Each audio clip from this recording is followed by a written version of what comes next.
Subscribe now and press the bell icon. Never miss an update. नमस्कार सभी साथियों को स्वागत करता हूं सबका इस YouTube चैनल पर जिसका नाम है स्टडी विद PL लोधा। साथियों, ये जो वीडियो है ये कुछ अलग वीडियो है, कुछ हटकर के वीडियो है। अलग और हटकर के क्यों है? क्योंकि आपके एग्ज़ाम में ये चीज़ें तो डायरेक्टली नहीं दे रखी होती है सिलेबस में, लेकिन हर बार इनसे 5-7 प्रश्न बनते हैं। तो यहाँ तो मैं फ़िलहाल 10 ही अलग अलग आयोगों को लिख सका हूँ, लेकिन यहाँ टोटल हम 12 आयोग के बारे में पढ़ने वाले हैं। देखिए, इस वीडियो में हम नई शिक्षा नीति 2020, राष्ट्रीय शिक्षा नीति 1986, NCTE 1995, सर्व शिक्षा अभियान, मुदालियर आयोग, CFBE, कोठारी आयोग, ताराचंद समिति, NCERT, राष्ट्रीय साक्षरता मिशन और राष्ट्रीय शिक्षा नीति 1968 के बारे में यहाँ पर पढ़ने वाले हैं साथियों। तो वीडियो को पूरा देख करके जाना, क्योंकि मैं आपको यहाँ पर इस वीडियो के माध्यम से बहुत कुछ नया सिखाने वाला हूँ। हम मिलकर के एक एक तथ्य के बारे में अच्छे से जानेंगे, अच्छे से सोचेंगे और एक एक तथ्य को समझते हुए आगे बढ़ने वाले हैं। तो लेवल 1 हो या लेवल 2 हो, देखो भाई, इतनी इंपॉर्टेंट चीज़ें हैं। मैं गारंटी देता हूँ किसी भी यूट्यूब चैनल पर, किसी भी यूट्यूब के किसी भी वीडियो में इन सारी चीज़ों को एक जगह कोई किसी ने भी नहीं पढ़ा रखा है, जहाँ से हर बार प्रश्न बन के आते हैं साथियों। तो आपको इस वीडियो को देखने के बाद में ये जो एक्स्ट्रा चीज़ें होती हैं, जहाँ से हर बार प्रश्न पूछे जाते हैं, वहाँ से प्रश्न आपके गलत नहीं होगा। तो चलिए शुरू करते हैं। शॉर्ट एंड स्वीट तरीके से बताऊँगा, ज़्यादा डिटेल में नहीं बताने वाला हूँ। 15 से 20 मिनट में ये सारी चीज़ें कवर करने वाले हैं, 15 से 20 मिनट में। तो चलिए शुरू करते हैं इस वीडियो को। देखो, दोनों लेवल के लिए है। सबसे पहले बात करेंगे NCTE की। तो साथियों, NCTE से संबंधित प्रश्न बार बार बनता है। NCTE की फुल फॉर्म होती है राष्ट्रीय अध्यापक शिक्षा परिषद। तो पहली चीज़, एक क्वेश्चन आपके यहाँ से बन जाता है। NCTE का पूरा नाम क्या है? राष्ट्रीय अध्यापक शिक्षा परिषद। अध्यापक की जगह राष्ट्रीय शिक्षक शिक्षा परिषद भी हो सकता है। इसके अध्यक्ष कौन थे साथियों? अख्तर सिद्दीकी, जो कि नई दिल्ली में ये स्थित है। इसकी स्थापना कहाँ की गई थी? नई दिल्ली में अध्यक्ष थे इसके अख्तर सिद्दीकी। यहाँ से प्रश्न बहुत डीपली हो रहा है, हालांकि ये इसकी स्थापना 1995 में की गई थी। सबसे इंपॉर्टेंट चीज़ है, डायरेक्टली एग्जाम में प्रश्न आपके आ सकता है। NCTE की स्थापना कब की गई? 1995। तो ये बहुत ही इंपॉर्टेंट चीज़ है, लिख लेना इसको, ठीक है।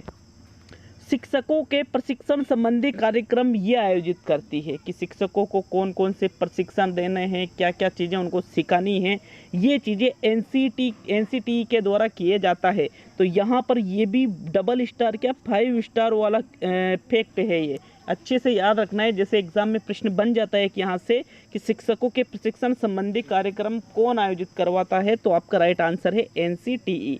स्थापना कब हुई? अगस्त 1995 में। पूरा नाम क्या है? राष्ट्रीय अध्यापक शिक्षा परिषद, ठीक है। ये बिल्कुल छोटे से ही वीडियो में सब कुछ बताने वाला हूँ और बहुत ही इम्पोर्टेंट जो चीज़ें सिर्फ उसी के बारे में बात करेंगे। तो चलिए दूसरा आयोग देखेंगे, NCERT, जिसका पूरा नाम है राष्ट्रीय शैक्षिक अनुसंधान व प्रशिक्षण परिषद।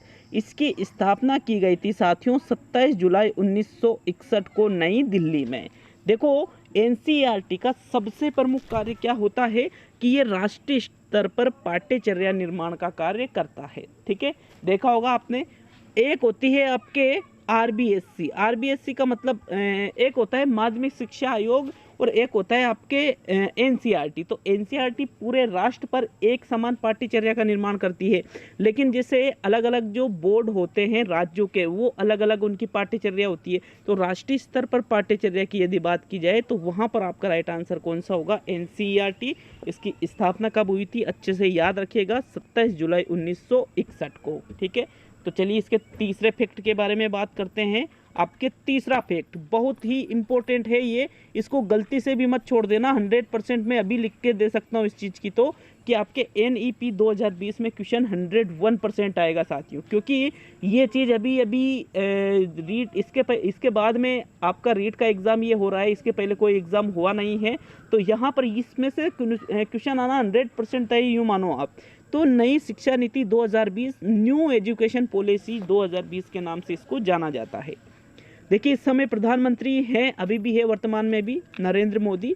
तो साथियों, क्या क्या प्रश्न बन सकता है आपके रीट में। तो पहला प्रश्न बनता है आपके कि किसकी अध्यक्षता वाली समिति की रिपोर्ट पर नई शिक्षा नीति का गठन किया गया। तो देखो एक समिति बनाई गई थी जिसका नाम था कस्तूरी रंगन समिति, और इसके अध्यक्ष कौन थे, कस्तूरी रंगन। तो लिख लीजिए इस चीज को, कस्तूरी रंगन की अध्यक्षता वाली समिति की रिपोर्ट पर आधारित है नई शिक्षा नीति 2020। अध्यक्ष कौन थे, कस्तूरी रंगन। वेरी इंपॉर्टेंट फैक्ट है ये, मैं बता नहीं सकता कितना इंपॉर्टेंट है। एग्जाम में जब आ जाएगा, गलत हो जाएगा तब पता चलेगा, क्योंकि राइट हो गया तो मजा आएगा, गलत हुआ तो पता चलेगा साथियों, लेकिन गलत नहीं होना चाहिए अगर पढ़ रहे हो तो। इसमें क्या हुआ साथियों, शिक्षा के क्षेत्र में जो जीडीपी भारत की है उसका 6% व्यय करने का लक्ष्य रखा गया है। कि शिक्षा के क्षेत्र में पहले 2.5-3% के लगभग जीडीपी का, टोटल जीडीपी का शिक्षा के क्षेत्र में व्यय किया जाता था, लेकिन नई शिक्षा नीति 2020 के अंतर्गत शिक्षा के क्षेत्र में जीडीपी को बढ़ा करके, मतलब शिक्षा के क्षेत्र में बढ़ा करके 6% कुल जीडीपी का शिक्षा के क्षेत्र में व्यय होगा। तो यहाँ से ये क्वेश्चन भी आपके बहुत ही इंपॉर्टेंट बनता है।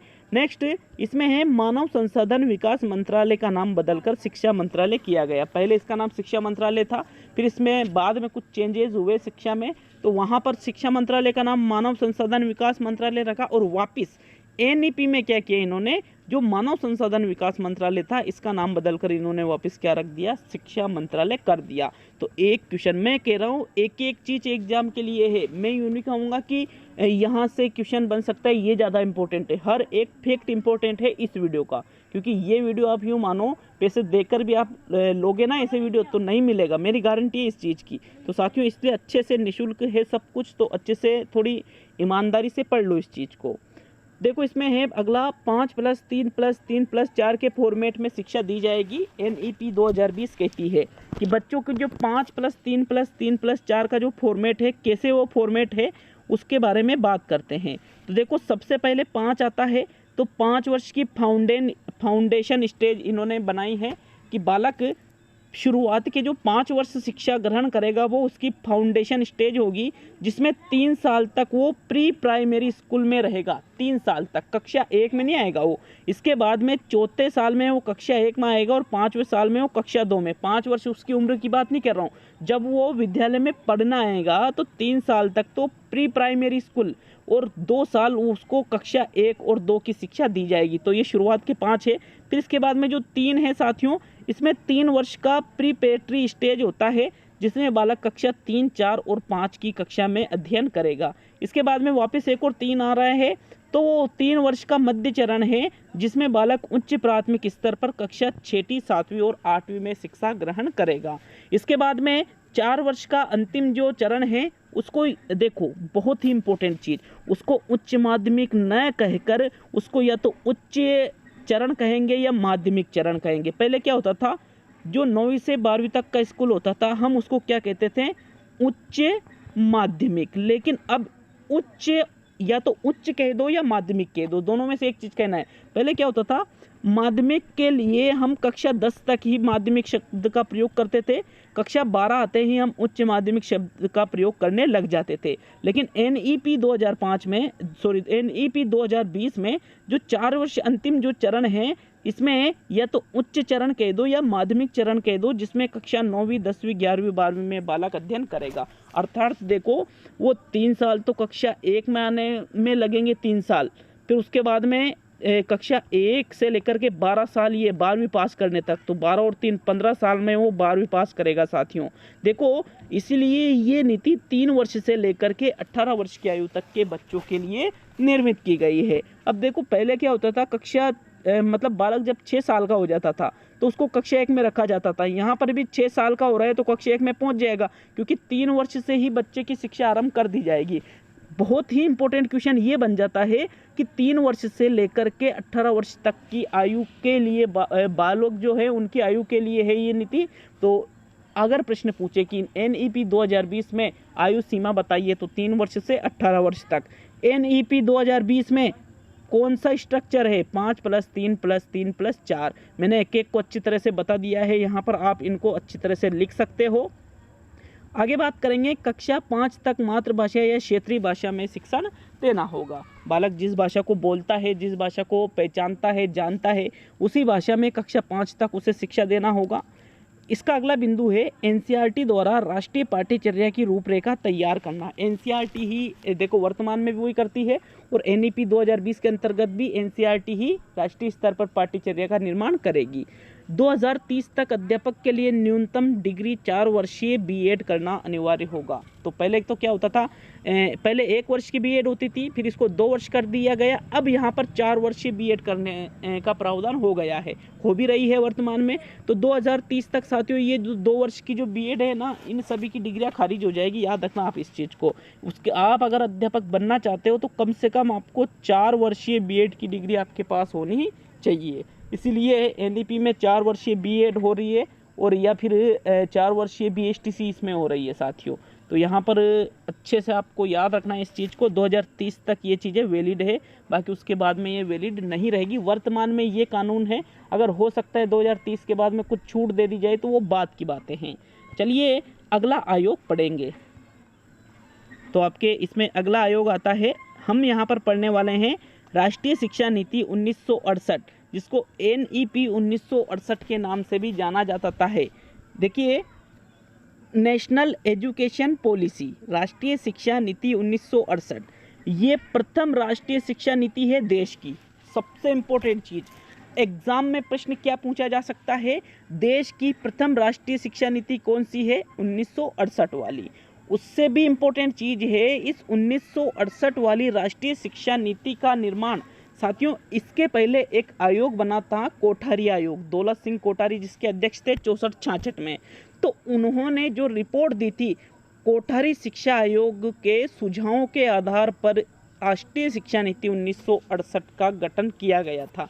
इसका स्थापना वर्ष है 1968, 24 जुलाई 1968 को इसकी स्थापना की गई थी। तो 2-3 चीज़ें याद रखना राष्ट्रीय शिक्षा नीति के बारे में कि ये प्रथम राष्ट्रीय शिक्षा नीति है देश की। किसके आधार पर, किसके सुझावों के आधार पर बनाई गई, कोठारी शिक्षा आयोग के सुझावों के आधार पर। कब स्थापना की गई, 24 जुलाई 1968। तो चलिए आगे बढ़ते हैं साथियों, हम बात करेंगे सर्व शिक्षा अभियान के बारे में। डायरेक्टली जहाँ से प्रश्न पूछा जाता है वही चीज़ें मैं आपको बताऊंगा सिर्फ। तो सर्व शिक्षा अभियान की स्थापना 2001-2002 में की गई थी। कब की गई थी, सबसे पहली चीज़, सर्व शिक्षा अभियान की स्थापना 2001-2002 में हुई। किसके समय हुई, अटल बिहारी वाजपेयी उस समय भारत के प्रधानमंत्री थे। अटल बिहारी वाजपेयी के समय ही सर्व शिक्षा अभियान 2001-2 की स्थापना की गई। इसमें सबसे इम्पोर्टेंट चीज़, एक और चीज़ है कि ये 2010 तक ये टारगेट रखा गया कि आने वाले 10 साल में, ठीक है, 2010 में नहीं रखा, 2001-2 में रख दिया ये टारगेट, 2001 में ही, आने वाले 10 साल में हम शिक्षा में संतोषजनक गुणवत्ता वाली चीज़ें लेकर के आ जाएंगे। शिक्षा मतलब गुणवत्ता आधारित हो जाएगी, इसका ये टारगेट रखा गया था, लेकिन वो भी पूरा नहीं हुआ साथियों। नेक्स्ट बात करेंगे प्रथम नई राष्ट्रीय शिक्षा नीति 1986 के बारे में। तो देखो, अगर प्रश्न आए प्रथम राष्ट्रीय शिक्षा नीति कब बनी, 1968 में बनी। अगर प्रश्न आए प्रथम नई राष्ट्रीय शिक्षा नीति कब बनी, तो 1986 आपका राइट आंसर रहेगा। क्यों? क्योंकि राष्ट्रीय शिक्षा नीति 1968 प्रथम है, और प्रथम नई की बात मतलब नई चीज़ कोई आती है ना, तो उसी प्रकार इसी शिक्षा नीति का नाम नई है, ठीक है। नई राष्ट्रीय शिक्षा नीति 1986 है, प्रथम वाली, ठीक है साथियों। राजीव गांधी के समय इस नीति का निर्माण किया गया था। सबसे पहली चीज़ है ये, प्रधानमंत्री उस समय कौन थे, राजीव गांधी थे।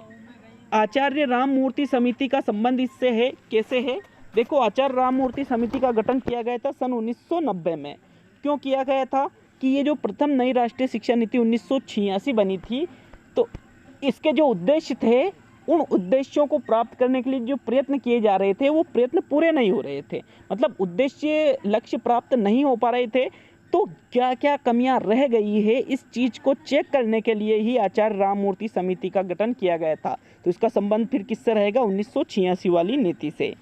साथियों, प्रथम नई राष्ट्रीय शिक्षा नीति 1986 में ही ऑपरेशन ब्लैक बोर्ड चलाया गया था। ऑपरेशन ब्लैक बोर्ड का मतलब क्या होता है, समझ लीजिए कि प्रत्येक जो विद्यालय है उसमें जो न्यूनतम आवश्यक संसाधन है उनकी पूर्ति कराना, न्यूनतम आवश्यक संसाधनों की पूर्ति कराना ऑपरेशन ब्लैक बोर्ड है।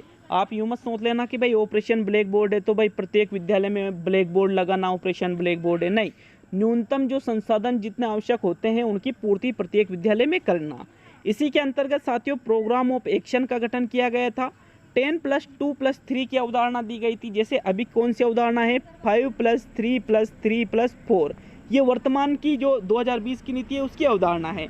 1986 की जो नीति थी ये सेकंड नीति थी भारत की शिक्षा नीति के अंतर्गत, और 2020 में जो नीति का गठन हुआ ये आपके देश की थर्ड शिक्षा नीति है। 3 शिक्षा नीतियां अभी तक बन चुकी है। एक तो आपके 1968 वाली बनी थी, एक आपके 1986 में बनी, और एक अभी 2020 में बनी। तो जैसे 2020 में 5, 3, 3 और 4 वाला जो सिस्टम है, तो यहाँ 1986 में 10+2+3 था। ठीक है, आगे पाठ्यक्रम में पर्यावरण को शामिल किया गया, पर्यावरण विषय को जोड़ा गया, और कंप्यूटर को सहायक सामग्री के रूप में भी प्रथम नई राष्ट्रीय शिक्षा नीति 1986 में ही जोड़ा था। प्रत्येक जिले में एक डाइट की स्थापना की जाएगी साथियों, इसका ऐसा उद्देश्य था और बिल्कुल की भी गई है। यहाँ पर देखो, आपने देखा होगा कि डाइट, प्रत्येक जिले में एक डाइट होती है, जिला शिक्षक एवं प्रशिक्षण संस्थान जिसको हम कहते हैं। तो ये भी 1986 राष्ट्रीय शिक्षा नीति की ही देन है। तो चलिए अगला आयोग पढ़ते हैं। अगला आयोग आपके है मुदालियर आयोग या माध्यमिक शिक्षा आयोग। तो मुदालियर आयोग या माध्यमिक शिक्षा आयोग, जिसको हम राजस्थान में RBSC के नाम से जानते हैं। बाकी अलग अलग जो राज्य हैं उनमें इनको अलग अलग नाम से जाना जाता है। जैसे राजस्थान में तो RBSC है, लेकिन आप गुजरात में जाओ, पंजाब में जाओ, हरियाणा में जाओ, MP में जाओ, UP में जाओ या अन्य किसी राज्य में जाओ, तो वहाँ सभी जगह RBSC नहीं होती है, क्योंकि RBSC का मतलब तो राजस्थान माध्यमिक शिक्षा बोर्ड होता है। साथियों माध्यमिक शिक्षा आयोग का गठन पूरे राष्ट्र के लिए किया गया था। सभी जो राज्य है भारत के, सभी जगह माध्यमिक शिक्षा आयोग अपने अपने तरीके से उनके नाम रख रखे हैं। तो इस मुदालियर आयोग का या माध्यमिक शिक्षा आयोग का गठन 1952-53 में किया गया था। पहली चीज़, क्वेश्चन यहाँ से बन सकता है कि माध्यमिक शिक्षा आयोग या मुदालियर आयोग का गठन कब हुआ, तो 1952-53। दूसरा इसमें है किसके अध्यक्ष का नाम था, लक्ष्मण स्वामी दास मुदालियर की अध्यक्षता में इस आयोग का गठन किया गया था, इसलिए इसको मुदालियर आयोग के नाम से भी जाना जाता है। साथियों इन्होंने द्विभाषा का समर्थन किया था, एक तो बालक की मातृभाषा और एक संघीय भाषा। ठीक है, ये 2 प्रकार की भाषाओं का इस आयोग ने समर्थन किया था। तो इस चीज़ को भी आपको अच्छी तरह से याद रखना है। तो चलिए अगला आयोग, अगली समिति है आपके ताराचंद समिति। बहुत ही इम्पोर्टेंट, क्यों, क्योंकि इसका गठन 1948 में ही कर दिया गया था। अब ये भारत में सबसे पहले भाषा विकास के लिए गठित होने वाली समिति थी, जिसने द्विभाषा का सबसे पहले विचार दिया था, एक तो मातृभाषा और एक संघीय भाषा। तो यहाँ से 4-5 क्वेश्चन आपके बनते हैं कि भाई ताराचंद समिति का गठन कब हुआ, तो 1948। एक क्वेश्चन ये बना आपके। दूसरा क्वेश्चन कि भारत में सबसे पहले भाषा विकास के लिए गठित होने वाली समिति कौन सी है, तो राइट आंसर होगा ताराचंद समिति। दूसरा क्वेश्चन आपके ये बना। तीसरा क्वेश्चन बनता है आपके कि इन्होंने द्विभाषा का जो समर्थन किया, तो द्विभाषा में कौन कौन सी भाषाएं रखी, तो एक तो मातृभाषा जो बालक बोलता है, और एक संघीय भाषा मतलब अंग्रेजी। तो साथियों यहाँ से इन फैक्टों को अच्छी तरह से आपको याद रखना है। तो चलिए आगे बढ़ते हैं। 9वें नंबर पे आता है केंद्रीय शिक्षा सलाहकार मंडल, जिसको CAB शॉर्ट में कहा जाता है मतलब। तो साथियों यहाँ जो केंद्रीय शिक्षा सलाहकार मंडल है, इसका गठन 1954-56 में किया गया था। इसने सबसे पहले त्रिभाषा सूत्र का विचार दिया, और त्रिभाषा सूत्र का जनक भी इसको कहते हैं। त्रिभाषा सूत्र के अंतर्गत देखो इन्होंने क्या किया, सबसे पहले बताया कि भाई बालक को त्रिभाषा के आधार पर शिक्षण कराना चाहिए। जैसे एक तो उसकी मातृभाषा है, एक उसकी संघीय भाषा है, और एक होती है राजभाषा। ठीक है, एक क्या होती है, राजभाषा। तो इन 3 भाषाओं के बारे में सबसे पहले इन्होंने उल्लेख किया था, इसलिए त्रिभाषा सूत्र का जनक केंद्रीय शिक्षा सलाहकार मंडल CAB को कहा जाता है।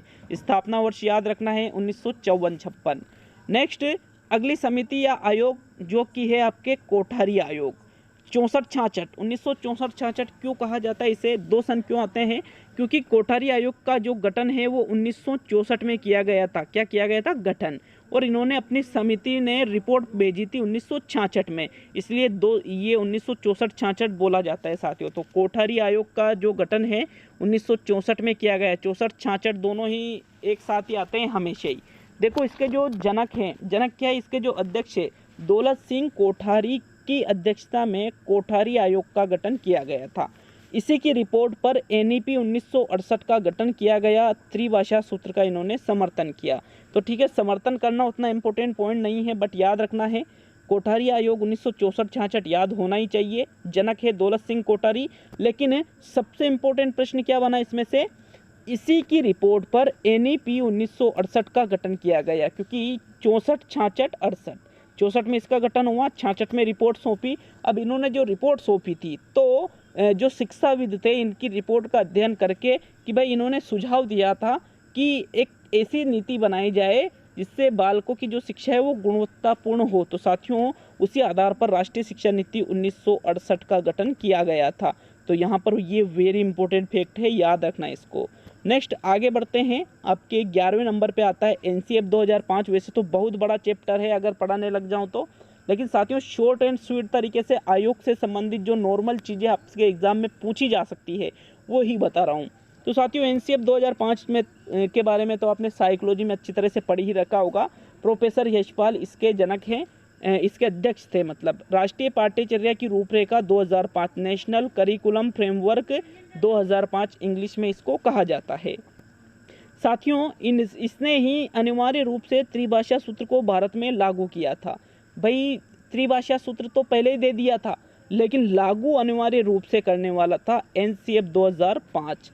देखो करके सीखने पर सर्वाधिक बल इसने दिया था, लर्निंग बाय डूइंग जिसको हम कहते हैं ना, करके सीखना। तो साथियों करके सीखने पर सर्वाधिक बल NCF 2005 के द्वारा सर्वाधिक बल दिया गया। नेक्स्ट आगे बढ़ते हैं, आपके 12वें नंबर पे है राष्ट्रीय साक्षरता मिशन, जिसकी स्थापना 5 मई 1988 को की गई थी। इस समय राजीव गांधी भारत के प्रधानमंत्री थे। राष्ट्रीय साक्षरता मिशन की स्थापना इसलिए की गई थी क्योंकि 15 वर्ष से 35 वर्ष के जो जितने भी निरक्षर व्यक्ति भारत में थे उनको साक्षर बनाना। 2007 तक सभी 15 से 35 वर्ष तक के जो व्यक्ति है वो साक्षर बन जाए, इसलिए राष्ट्रीय साक्षरता मिशन की शुरुआत की गई थी। ये इसका उद्देश्य था साथियों। तो ये हमने कुछ आयोग, कुछ समितियां पढ़ी है 12 अलग अलग। आशा है आपको वीडियो अच्छा लगा होगा। लगा अच्छा तो लाइक और शेयर जरूर कीजिए। अब मुझे पता है शेयर नहीं करते हो, बट कर दीजिए। तो मिलते हैं 8 बजे वाले वीडियो में। साइकोलॉजी के 333 प्रश्नों का वीडियो आ रहा है, 333 प्रश्नों का।